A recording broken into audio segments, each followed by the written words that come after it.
Oh, we're tonight? No, I thought it was Saturday. Tonight we've got Everton. Watch it? Yeah, well, I'll be at the premiere for some movie. So, ladies and gentlemen, this is Taxi for Idris, take 1.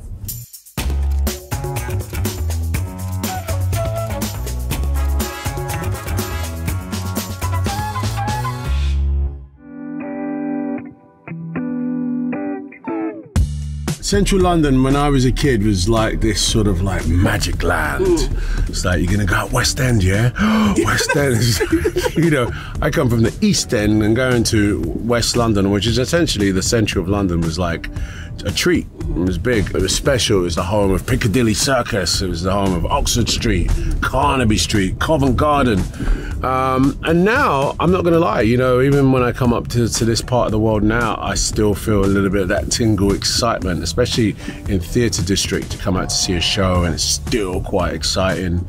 And it's also the place where you see a lot more sort of diversity, because you got the tourism, people from all over the country, all over the world coming to visit. Still very exciting, definitely. So your first acting gig was at the Old Red Lion Pub Theatre, is that correct? Yeah, a long time ago. That was one of my first gigs. Yeah. It was a play. What was that experience like, and do you ever go back there? I haven't been back to that theatre forever, but it was great, because it was a theatre, it was small, it was very tiny, and it was like a professional show, so it was great. Was there one thing in particular that made you want to be an actor? Spider-Man. Really? Yeah. I wanted to be Spider-Man, because Spider-Man was like this, it was a TV show. There used to be a Spider-Man TV show, and I'm waiting to be contested on this, because everyone's like, no, there wasn't, there was only films. But I remember watching a sort of episodic Spider-Man TV show. I went to the theatre cinema to watch it in Hackney, and when I went up there, I just remembered the kids climbing all over it, thinking that they were Spider-Man. Yeah. And I was just like, wow, look at that. And I could see that they didn't have Spider-Man climbing up walls, that he was actually climbing on his hands. And I was fascinated that the camera had tricked everyone. And that was the beginning of the dream. I read that you once skipped an afternoon of school to see Once Upon a Time in America at 16 years old. Wow, now that is going back. Do you remember where you saw it and what effect it had on you? I remember completely falling into love with Robert De Niro. Like, just what an amazing actor. Like, and I remember thinking, that's when I just started to sort of sprout the dreams of being an actor. And Robert De Niro is it still is one of my heroes. And I just remember the effect it had on me is that acting is a real career. Acting is actually a real skill, because he's just incredible. And there I was.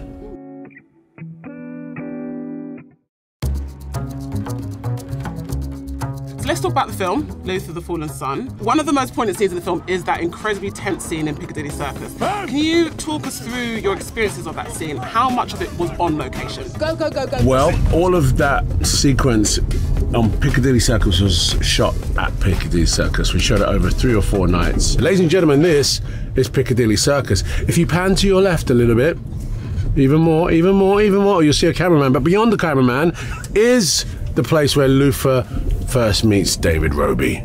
Now that, ladies and gentlemen, is what you call a fun fact. Piccadilly Circus is this big, congested area. It's iconic. It's a bit like, you know, Times Square. And we were very lucky. We got the whole place for about 4 days or 4 nights, and we shot it, you know, we started work around 6, 7, 8. Started locking it down by 10, 11, 12, 1. All the cars and the vehicles were ours. All of the extras, except a few people that were just like, I'm moving, they ain't gonna take me out, but they ended up in the movie anyway, so thank you for that. Were real, and I mean, our people.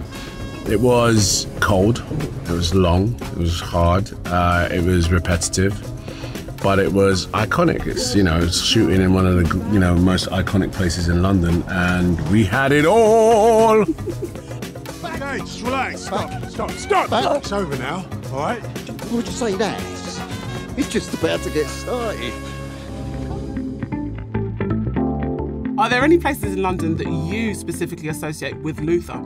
Hackney, East London, lots of Shoreditch, lots of Dalston areas that I grew up in. I even feel like we shot a sequence, or we drove past a sequence where one of my first schools, which was Laburnum School, we shot down there, down in Hoxton. And that was like full circle for me, you know. I'm like shooting in the place where I dreamt about being an actor. I loved it. Being that you're so closely associated with the city, how do locals react to seeing you on location? They love it. They love it. Yes, Idris. Yes, mate. Come around for a cup of tea. I get a lot of that because I think people are proud that, you know, we shoot a international film show on their doorsteps. You know what I mean? With one of essentially their own in the hot seat. So, you know, it feels good, and I get a lot of love. I love you too. Thank you so much. You're also of Sierra Leonean and Ghanaian heritage. Where's the best place in London to get good Sierra Leonean or Ghanaian food? So in Sierra Leone, you're gonna get okra, you're gonna get, you know, egusi, you're gonna get potato leaves. You can get that in a Nigerian restaurant as well. You know what I mean? Ghanaian food, specifically, I don't know. So Nigerian food, there's a wicked restaurant up in Hammersmith called Patanga, which is pretty good. If you want to go to some Sierra Leonean food, then you have to go to my mum's house. Very fair. And that's in East London, and you got to book a reservation. Okay. So you can't just show up there, otherwise you're going to get in trouble. You can just hook me up with that afterwards. Just 100%. Appreciate that, appreciate that.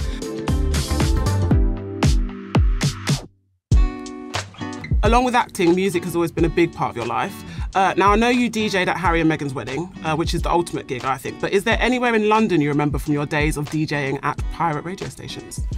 Yeah, man. There was a club called Shanola's. Shanola's, back in the day, you're way too young, but Shanola's was where the Olympic Village is now. That whole area was East London. There used to be like this place called the Hackney Wick Speedway, I think it was called. And it was speedway racing going round and round on motorcycles. And next door to it was a nightclub, and it was called Shanola's. Yeah. And I used to DJ there, I think on a Sunday night. Me and Quincy, he and I used to be in a sound system called the Goodfellas, and we DJ'd there. It's really funny thinking back about all those, you know, DJing in like East London and then filming in East London. Absolutely. Even though East London, people have moved into East London, you know, East London hasn't moved out of East London. Absolutely. Do you know what I mean? It's still got that old school character, still multicultural. You know, it's one of these places that even the architecture, some of the red brick buildings, some of that old houses, they can't never knock those down. Queensbridge School, my first school, is still there in all its glory on Kingsland Road. You know what I mean? One of the buildings I used to live in on that Queensbridge Road is still there. Do you have a favourite London fast food of choice? Fish and chips, kebab, chicken chips? What's the vibe? Boy, chips with an obsessive amount of vinegar and salt. Really? Yeah, it's got to be soggy. Like that? It's got to be soggy. Soggy. Chap them down, boy. I like chips that just, you know, you put too much vinegar and salt and then they become soggy. That's the way. You mentioned in a recent interview, I think it might have been with Esquire, that you moved from a council estate in Hackney to a house in Canning Town and didn't like it because of that loss of community. I highly relate to that because I grew up on an estate, moved to a house, felt the same. Really? Yeah, can you talk a little bit about that? Yeah, it was a lot, man. You know, living in a council estate and the community. I did a TV show called In the Long Run, and it was on Sky, and it was, you know, about me growing up in Hackney in my council estate and just a sense of community, you know, your neighbours upstairs, downstairs. It was great, right? And then I moved to Canning Town and so different, you know, terrace house, never saw your neighbours really. Yes, oh my God, that's exactly what I said. Yeah, and you had a tiny little garden, but at least you had a garden, but it didn't feel good just being out there, and then you couldn't really speak to your neighbours, and then you had to get to know all the new kids. But I never really loved Canning Town as much as I loved Hackney. You were named by Time magazine as one of 50 people who make London awesome. What does it mean to you to be so closely associated with the city and to be given that title? Well, thank you. I didn't know I was one of the 50 people. Who are the other 49? That's what I want to know. No, I'm joking. Listen, it's such an honour to sort of be associated to London. I really truly feel like there's no part of London that doesn't recognise me as being a Londoner. I go to South London, man, it's good in the hood still. I go to West London. I'm I'm from this part of the world, you know, I consider it, you know, home.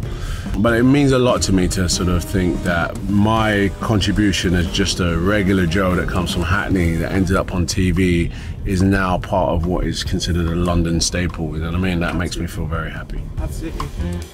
Oh, come on, boss. What are they going to do? Fire you? Well, thank you very much for joining me on the London Cab. I'll see you next time on Luther 2.